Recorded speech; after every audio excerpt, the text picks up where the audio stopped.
ایک دفعہ کا ذکر ہے کہ شہر کے ایک ہلچل سے بھرے بازار میں احمد نام کا ایک متقی اور پرہیزگار تاجر رہتا تھا۔ اپنی ایمانداری اور سخاوت کے لیے جانا جاتا ہے، احمد کمیونٹی میں ہر ایک کو پیارا تھا۔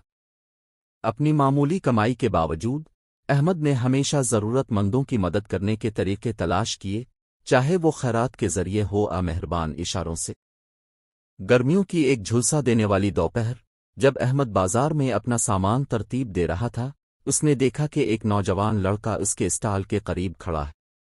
لڑکا تھکا ہوا اور بھوکا لگ رہا تھا، اس کے کپڑے پہنے ہوئے اور گرد آلود تھے۔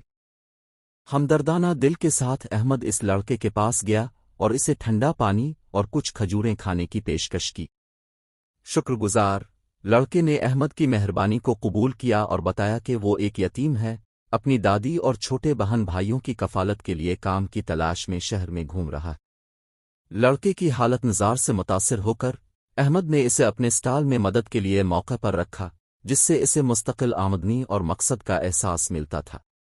مہینے گزر گئے اور احمد کا کاروبار نہ صرف اس کے معیاری سامان کی وجہ سے بلکہ اس کی انصاف پسندی اور مہربانی کی وجہ سے بھی فروغ پاتا رہا۔ شہر میں بہت سے لوگ اس کی دیانتداری کی تعریف کرتے تھے اور اکثر تجارت اور اخلاقیات کے معاملات پر اس سے مشورہ لیتے تھے۔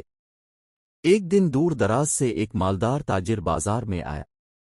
احمد کی عقلمندی اور دیانتداری کو سن کر اس نے ایک منافع بخش تجارتی معاہدے کے بارے میں احمد سے مشورہ طلب کیا۔